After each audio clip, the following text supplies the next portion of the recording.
Hi guys, my name is Mira and I'm in Japan, but so that I won't really mess up with other names, you can call me Mira Jill or Jill. So I'm here to talk about getting a visa in Japan for Filipinos. Of course I can talk about other things, but right now that's my point.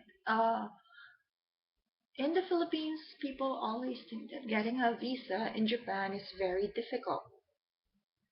Well, here's what I could tell you. It's not difficult. You might say, oh my gosh, she's lying. No, I'm not. The thing is, getting a visa is like just doing an application.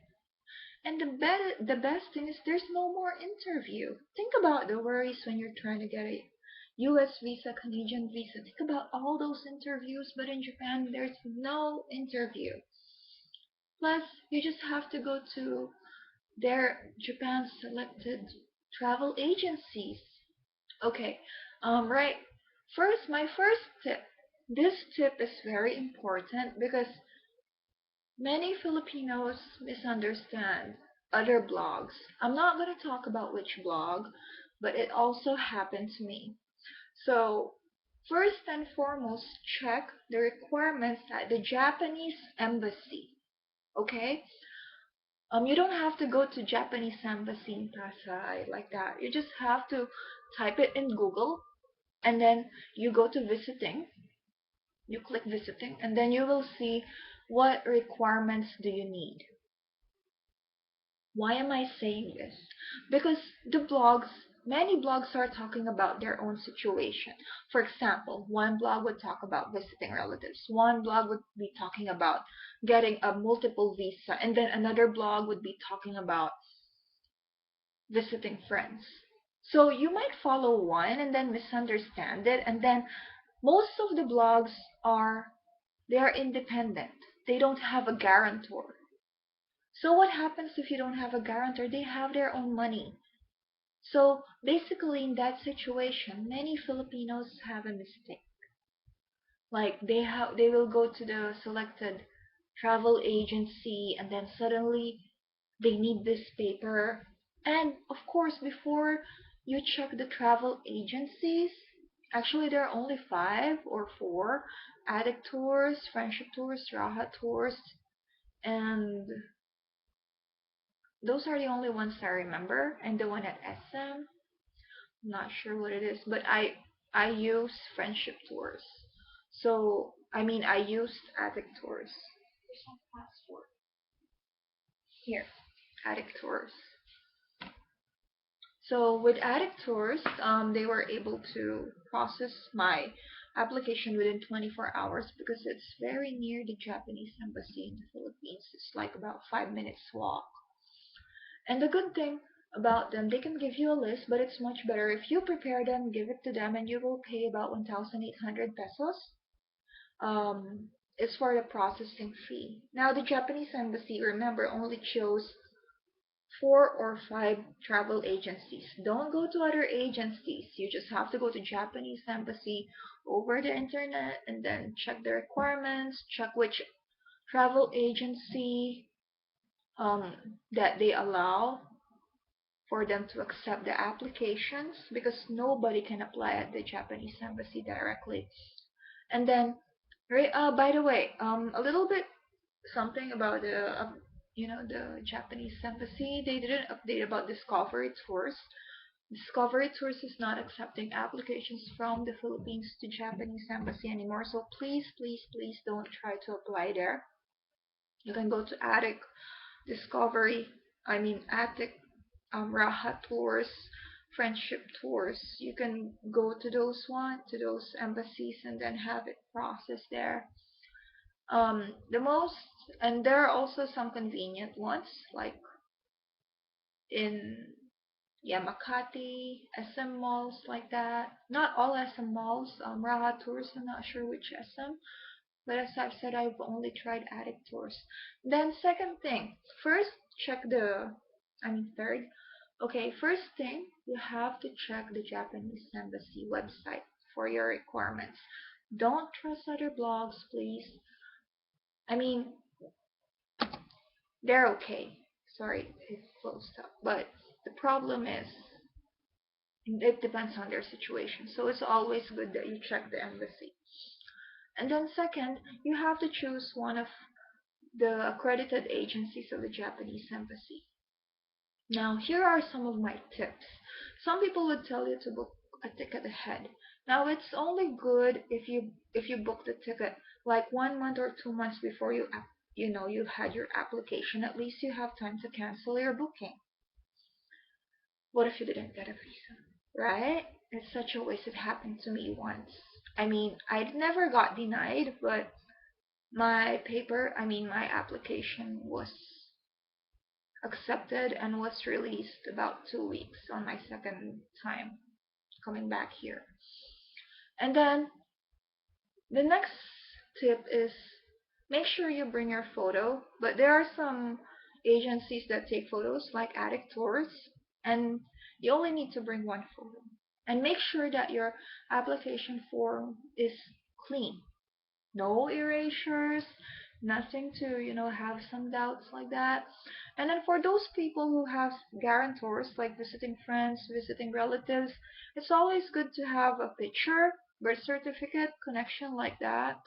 If it's a visiting relative, have a birth certificate and some pictures. If it's visiting friends, have pictures, have email copies and conversation copies, which proves that you guys are friends. And then my other tip is just wait. Okay, we have no chance to call the Japanese embassy. We do, and I know there's a phone number. And if you want to call, make sure that you call your agency first and ask them for your applicant number. Because no matter what you do, Japanese embassy wouldn't give any information unless you have your applicant number. And then while you're waiting, just maybe pray. If you don't pray, just get yourself busy because yeah, it is a little bit stressful, but it doesn't mean that it's difficult.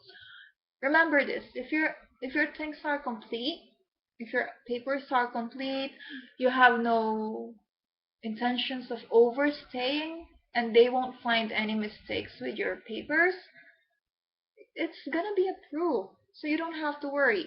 And then you might ask me, how about show money? Do we have to show money? No, you don't have to show money. Especially if you have a guarantor. Now, if you're paying for your own trip, you do. How much? Some say 100,000, some say 200,000, some say 80,000. But the truth is, as long as you have a bank account, a good job record, and then you're paying your tax and you have the papers to prove that, it doesn't matter how much, even if you have 50,000 pesos. But the thing is, don't put in your application if you're paying for your own. For example, what I mean is paying for your trip. Like, I'm gonna be there for 15 days. I'm gonna go at the majestic restaurant in Tokyo. I'm gonna stay at the expensive hotel like that. So it's gonna be questionable if your money is enough for your trip. Now, if you have a guarantor, that's good. Make sure that they provide the necessary documents for the application. So let me wrap it up. First of all, check the Japanese embassy before anything else. Japanese embassy website. Go click visiting friends or visiting, and then you choose which one is your situation. Are you going to be there supporting your own, paying for your own trip? Or second, you can say you have a guarantor like that. And by the way, for a guarantor, they need to show enough money in the bank as well, or their income tax. And then second, choose a direct agency. You will find it at the Japanese embassy. So Japanese embassy website, which are their accredited agencies except for Discovery Tours. Remember that.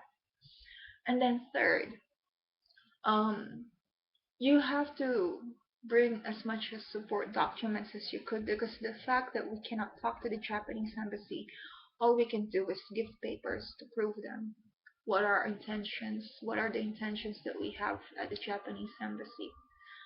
and I mean in Japan, and also what things are we, gonna do in Japan? Because anyway, you will see it at the Japanese embassy, like what you have to prepare. You have to prepare it and make sure that your application is clean, your picture is clean, and there would be no doubts about your application. I mean, you cannot say you will stay for 15 days without enough money. And then for the necessary documents, number 4, your necessary documents, always remember that, yeah, if they are from Japan, they should be stamped with the red ink. Um, I'm sure you guys know that. Anyway, if your relative or family will ask the paper in from Japan, there's always a red stamp. And then also make sure that if it's your own money and everything, make sure that you prepare the documents ahead so you don't have to go back and forth at the embassy. It also takes long for you to, you know, it would take longer time for you to know when your visa is coming out.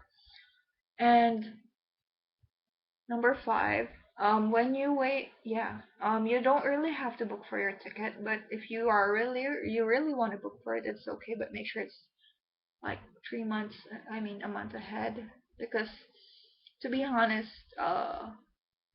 if your documents are all good, within 3 to 5 days you can get your visa.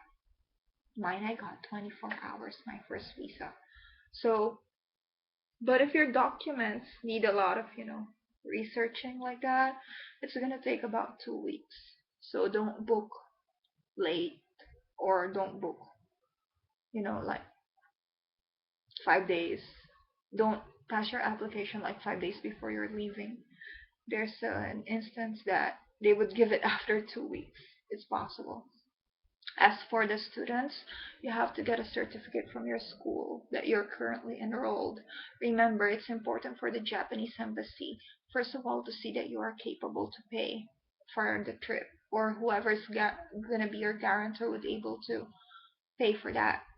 And then second, it's very important that the Japanese embassy would see that you would come back to the Philippines, that you have no plans of overstaying, especially if you're applying for a tourist visa. And then third, make sure that your documents are not fake. Please, I know there are many fake documents, but the Japanese embassy would even call NSO just to verify. Imagine that. And you know what? If you do something like cheat on that, they would find out. It will be recorded in their computer, and then no matter what you do, it will be there forever. That would lessen your chance to be called or have a visa. So just avoid that. And lastly, don't panic. Like, honestly, I always panic, and then I read a lot of blogs telling me, you know, it's difficult, it's difficult, it's difficult, but I just want to say don't panic.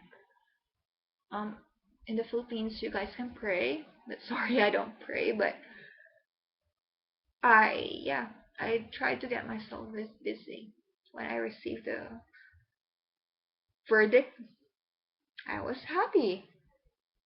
So for those trying to get your visa, good luck, guys, and I hope you guys will get a visa because Japan is a very nice country, and don't overstay if you're on a tourist visa. And yeah, good luck.